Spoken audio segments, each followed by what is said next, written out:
Interesting.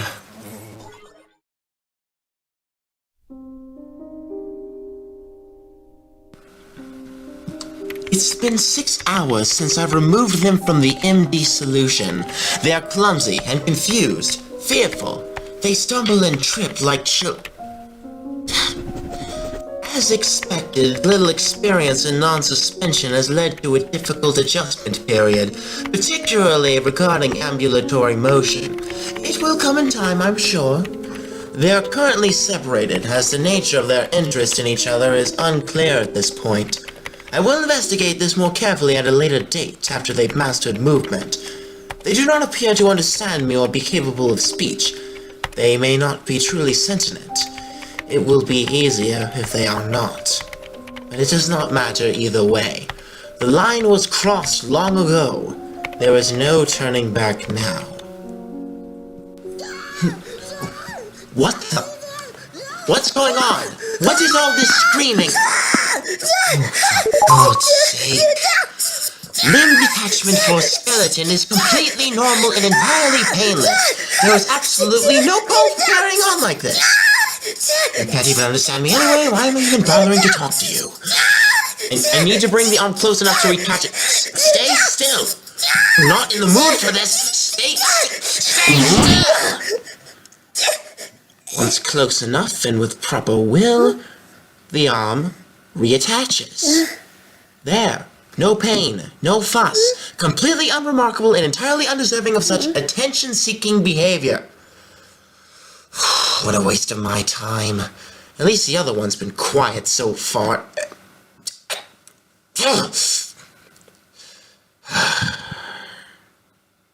The taller one is needier than I'd like. I need to take steps to prevent attachment.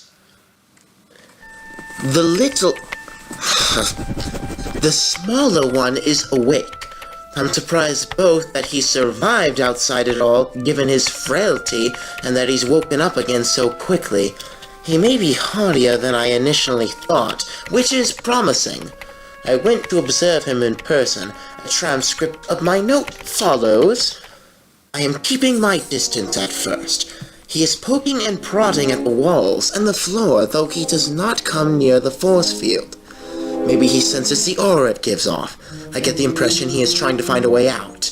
Perhaps he wants to go back to the suspension? He has yet to make any sound. It's preferable to the other one's constant whining and crying. He may not be capable of it, or he may just be too focused on his exploration. I've come closer and he's caught sight of me. He's wary and suspicious, though still silent. Obviously, he sees me as a potential threat. So he's more perceptive than the other one, at least. I've taken another step closer. His eyes flared a deep purple color, interlaced with blue. He's backed up against the wall. Another step closer.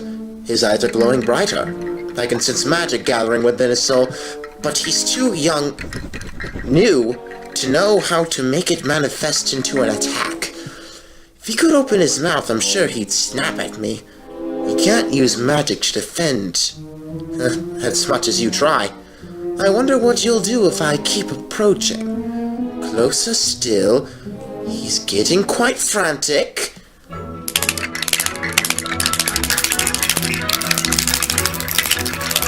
He's rattling his bones at me.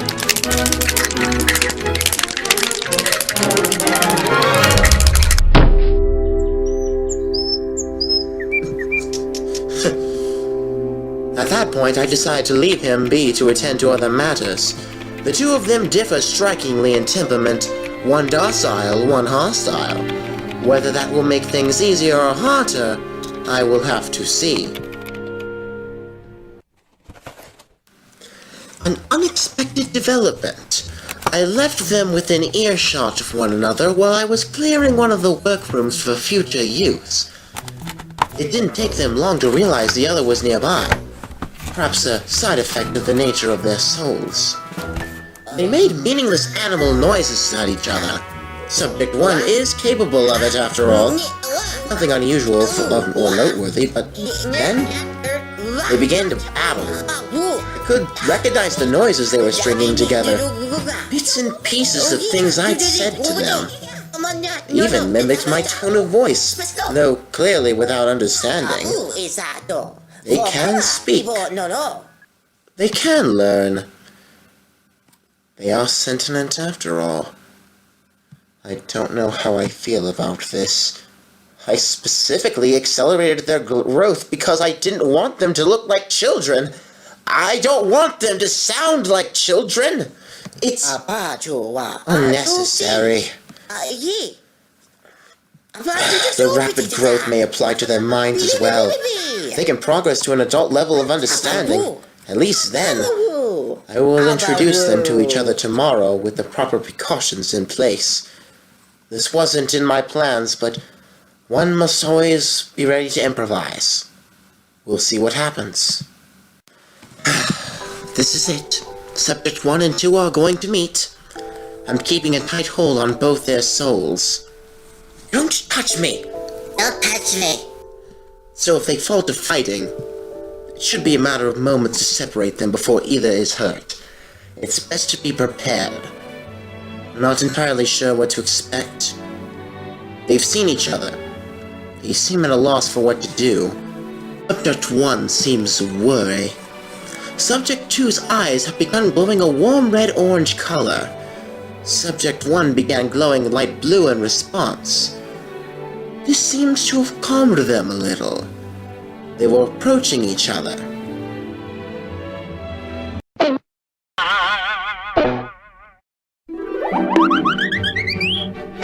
They are curious about the other as one may expect. They are the first living thing they've seen aside from myself, after all. They are very eager and quick to learn. Already their level of speech has advanced at an astonishing rate just by speaking to each other.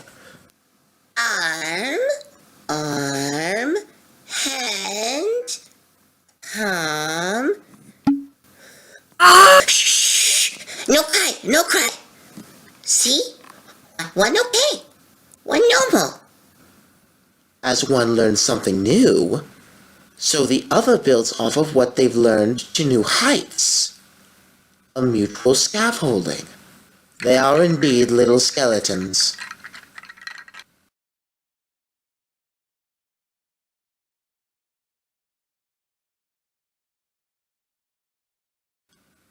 They are getting very attached to each other very quickly. If I want the two to mature rapidly, leaving them together seems the most obvious choice. At the same time, emotional bonds like this carry their own risks. On the other hand... Alright, that's enough. Perhaps those bonds can be exploited later, should the need arise. Steady progress at a rapid rate. They can speak in sentences now. Subject 1 is quiet and soft-spoken, a lowercaser, I'm sure, without much attention to detail and taken to mumbling. 2, however, is more confident and clear, uppercase. Like myself, a voice that demands attention. It does not matter what their fonts are. I did not notice, and it does not matter. They cry and carry on whenever I have to separate them, but I cannot risk leaving them alone unsupervised until Subject 2 can understand one's condition. What's that mean?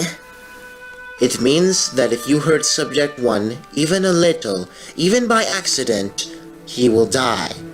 What's die? It means he will turn to dust and you will never see him again. Stop crying, I'm talking to you. Since then, 2 has been very careful.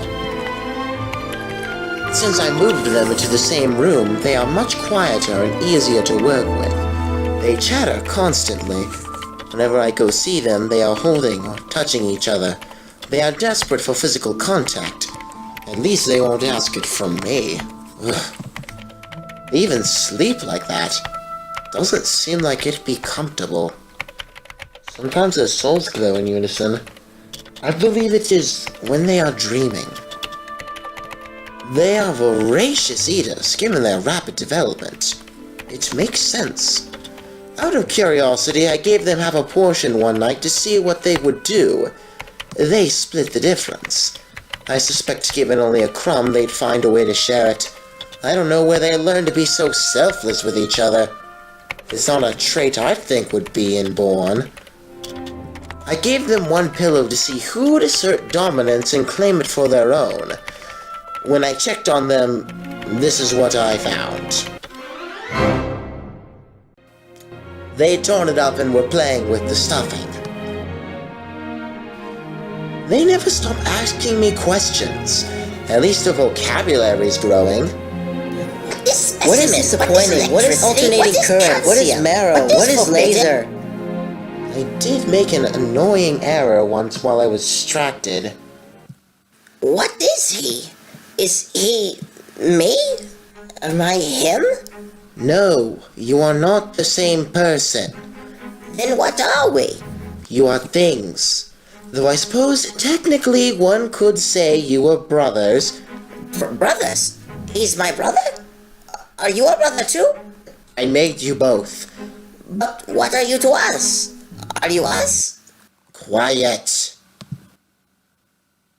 They unfortunately latched on to the word brother this, brother that.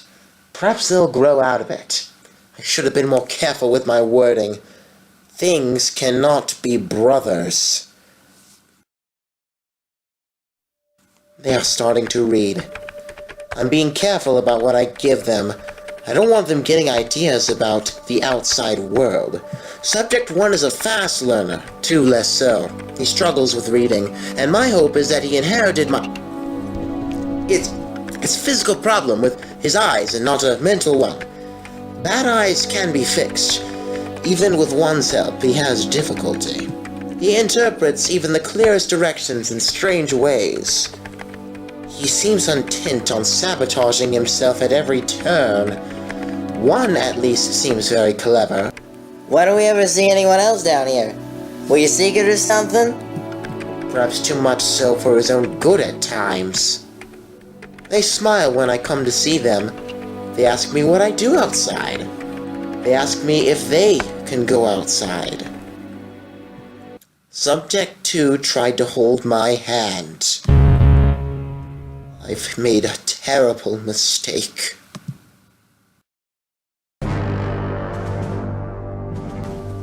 I've waited too long. The project is in danger. My activity is at risk of being compromised. I cannot afford any further delay. They are still childlike, but no more time can be wasted. Even this, in the end, was a foolish diversion. It does not matter if they can understand. It does not matter what they look like, or if they can think, or what they feel. This is not what I made them for. I need to regain my focus. I need to regain control. I need to remember why I'm doing this. Why don't my hands look like yours? You and Subject 1 don't look alike, do you? I guess not. I knew when I began what this would entail. I knew what I'd have to do.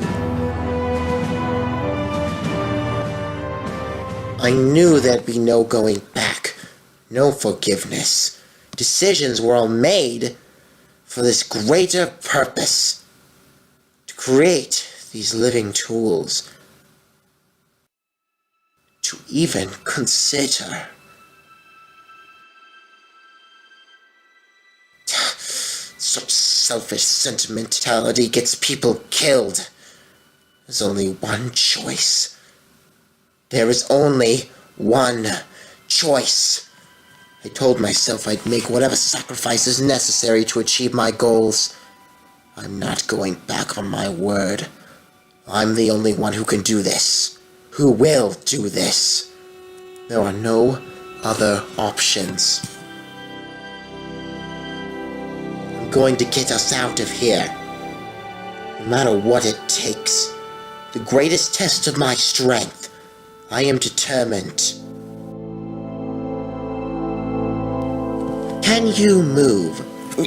No, it's It's hard to breathe. I'm scared. Good.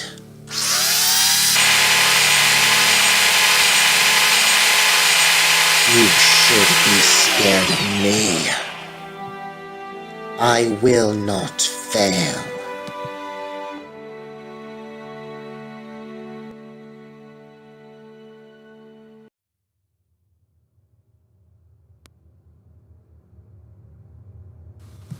It is done.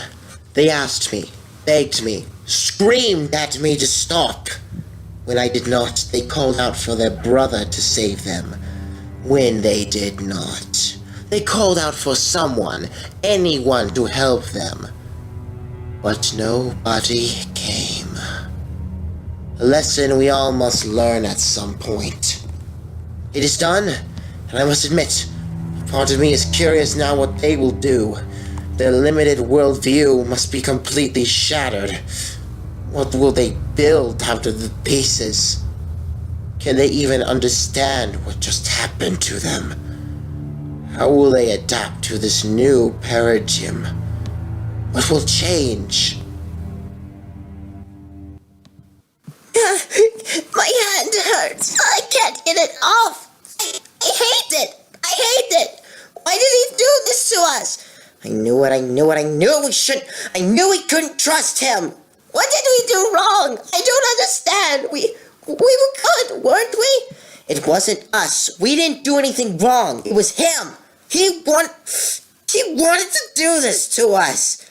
Maybe he was worried we'd get lost or their magic and will protect us from something. Or are you serious? How can you even say that? How long were you screaming while he drilled that into you? Maybe he had to do it that way. Yeah, but not for the reason you think. It just stings to him. He's always said that. He doesn't care about us. He's never cared about us. He can do whatever he wants to us, and who's gonna stop him? No one even knows we're down here. It's not like we can get out. God, oh my God. What is he going to do to us? This is just the beginning, isn't it? This isn't going to stop. It's just going to get worse. Oh God. No, he won't. He won't. He's not like that. He's not going to. Look at your hand, for God's sake. Don't you get what's going on here? Don't you get what we are to him? That's not what's going to happen. He's not going to hurt us anymore. I know it. Are you joking? What do you think just happened? What on earth do you think is going to make him stop? Not a bad person, except for these. Open your eyes. Can't you tell? He's not going to stop. Why would he? He's not! He's never done for us, except... Whoa, hey, you okay? Gee, calm down, hey, can you hear me? Hey, he can't. Calm on. Deep breaths. There has to be. There just has to be. All right, but we're okay. We're both okay. We'll figure something out. Don't worry. Calm down. He has to. Just try to breathe. It won't get any worse than this. Right?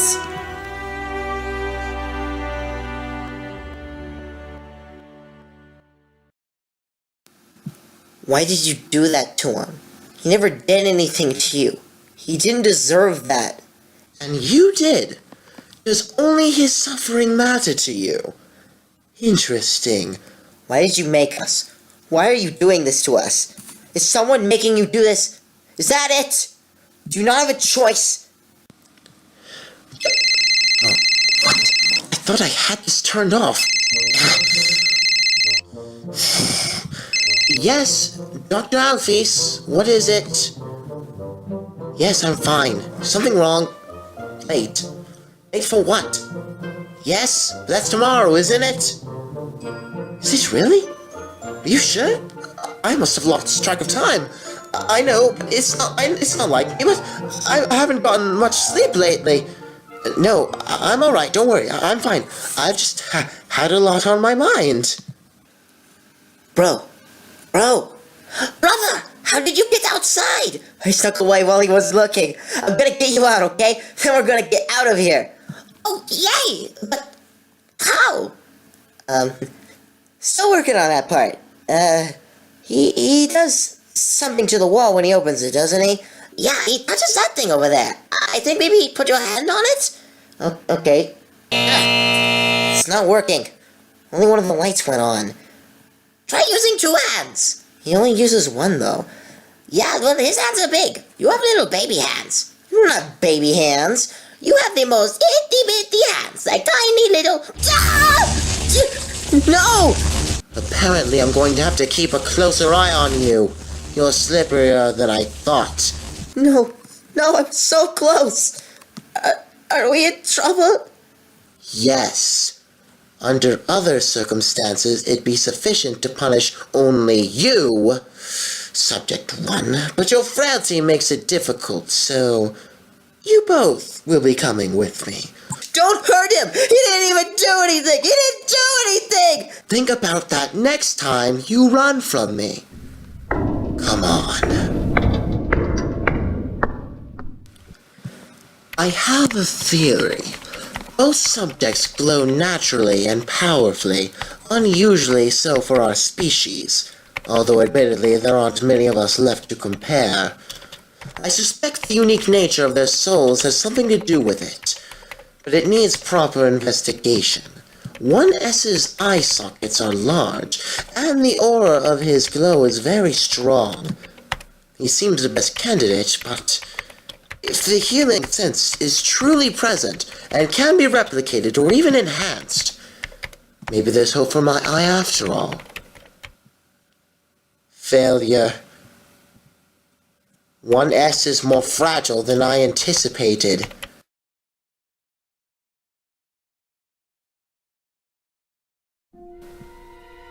The right eye is broken. Preliminary tests indicated permanent blindness. I suppose now we're a matching set. Knowledge always comes at a price. Sometimes that is the nature of things. One cannot always expect perfect answers. I was not able to find and isolate the healing aspect as I'd hoped, but I believe I may instead be onto something very, very interesting. I will need to observe him carefully while he recovers, and if I'm correct, well, it could change everything. As for the damage, eye glowing is essential to a skeleton's emotional well-being. Without full access to the ability, 1S may develop problems. Well, that's why I made 2 of them.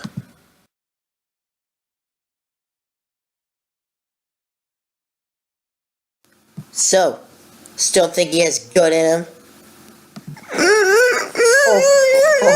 Jeez, I'm sorry. I didn't mean it. Come on, it's okay. Maybe you're right, alright? Come on, it's okay, don't cry. I'm so scared, brother. I'm scared all the time. It's so hard. It's so hard to keep believing. But it's all I got. I know. I'm sorry. Failure. If enthusiasm equaled adeptness, you'd be less of a disappointment, 2P. Where's my color cube? Subject 2. Don't be mad. I just... How did you get that without my noticing? I really, I wanted to practice so I could show you how good at puzzles I am. I'm really good at puzzles. Subject 2. I am. I really am. See? Look, it's all X's. And to solve it, you have to make them all O's. Subject 2. Give me the cube. I think it's really clever. I don't think anyone could come up with a puzzle like this. I think it's really good. Give me the cube. You are never to take anything back to your cell again, especially without informing me, or the consequences will be dire. Do you understand? I'm sorry. Don't do this again. When will my brother come back? I wanted to show him my puzzle. 1S is healing poorly. He has yet to regain consciousness. Oh. I hope he comes back soon. If you behave, I may return the cube later. Really? You mean it? Thank you. Never do this again. God, what am I doing? What am I doing? What am I doing? 1S will not wake up. He does not respond to any magic I can muster. It's like holding water in your hands. His soul is still intact, but he lingers between life and death, unable to commit to either. If he was doing this to spite me, I would not be surprised.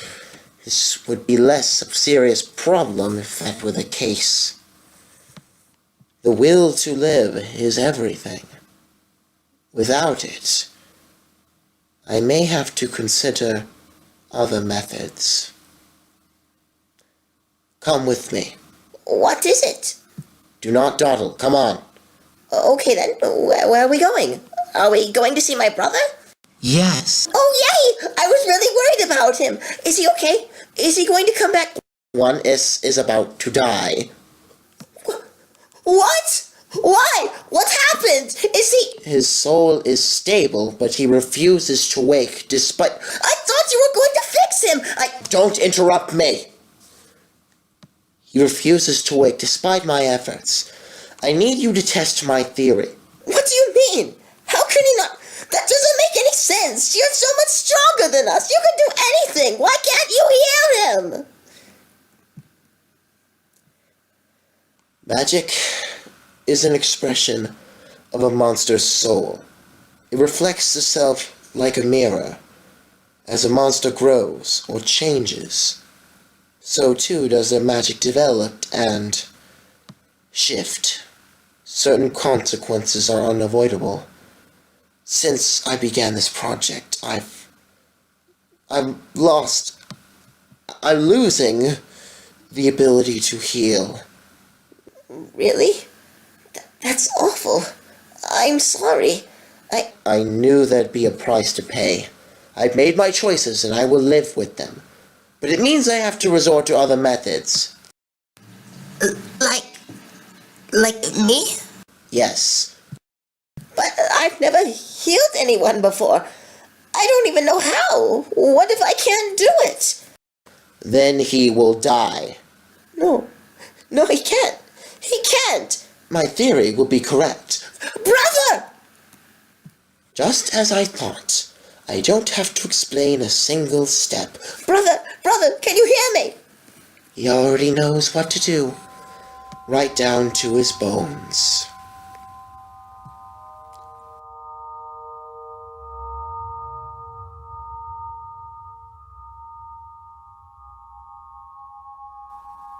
It lights up the air with sparks of life. Photons, electrons, effortless, as predicted. Wake up, wake up, wake up, wake up.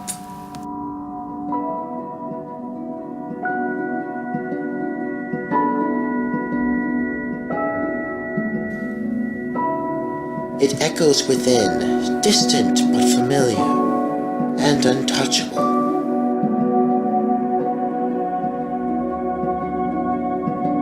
But what else can one expect when sound hits an empty void? You have to. You have to. Please. Please.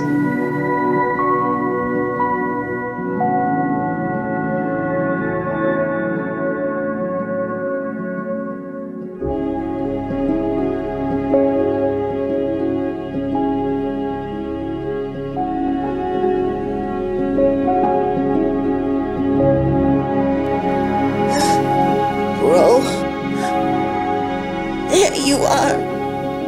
There you are. There you are. We all make choices. Do you think I'm stupid? What makes you say that? When he took me today, I asked him why he was doing this, and he said you were the smart one, and I wouldn't understand even if he told me. So I asked him why he kept hurting us, since I don't remember doing anything wrong.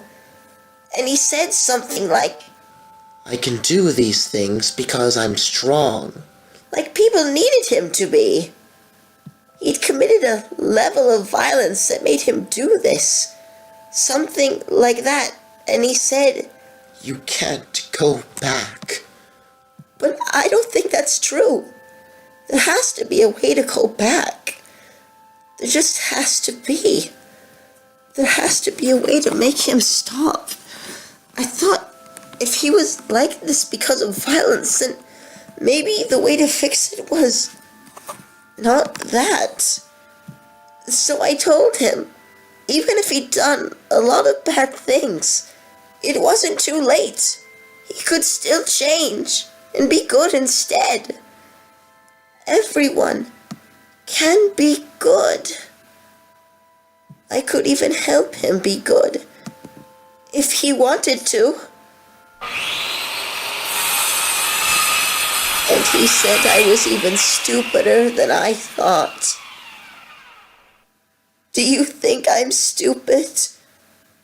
Nah, bro. You're the brightest thing down here. Alright, initial testing is complete. All magic readings are consistent with established baseline. High intensity magic emitters have been successfully tethered to the subject. Does that mean I did a good job? Now, to determine the level of control and effectiveness of the blast, once the specimen is deceased, the capsule prototype will be used to store the soul. What's that mean? You will follow directions. That sounds like I'm supposed to hurt something. The specimen will die, yes? I don't want to do that. Noted. Stand by. Carrier is in place. Vital signs are normal. Subject 2. Destroy the carrier and its contents. Is there something alive in there? Yes. I'm not going to attack that. It might get hurt. That is the point. That's awful. I'm not going to do that. Subject 2, you will follow directions. No, I'm not going to kill anything. I will not repeat myself. No, I refuse. If you will not answer and follow directions, Subject 2, there will be consequences. No, leave him alone. All it will take is one touch. You will follow directions. I won't. I won't. I'm not going to do it. You can't make me. I'm not going to kill anything. I'm not. I won't. Never want to kill anyone. Ever. I know.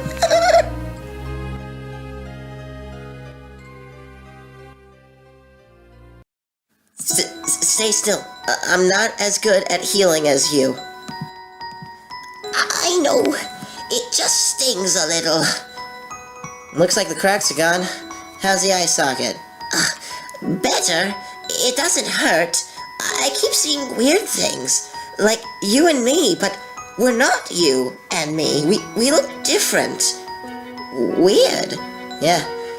You learn to tune it out. You know, I was talking to him today. Why even bother? I think we made some progress. He hesitated for at least 10 seconds before picking up the hammer. He only told me to stop talking twice. I know I can get through to him. I just have to keep trying. I'm sure of it. I don't know how you do it. Do what? You know, see what you see in him. Or in anything. He's never shown mercy to us before. I don't see him starting anytime soon, you know?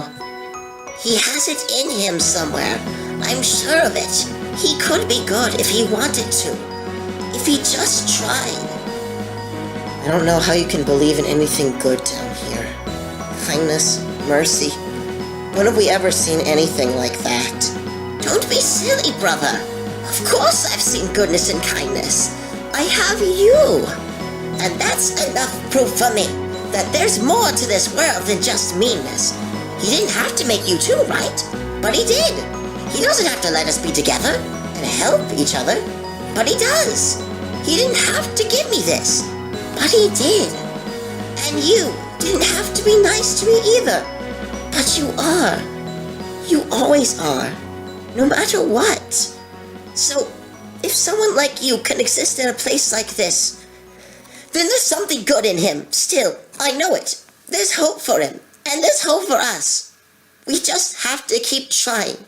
I'm not going to give up.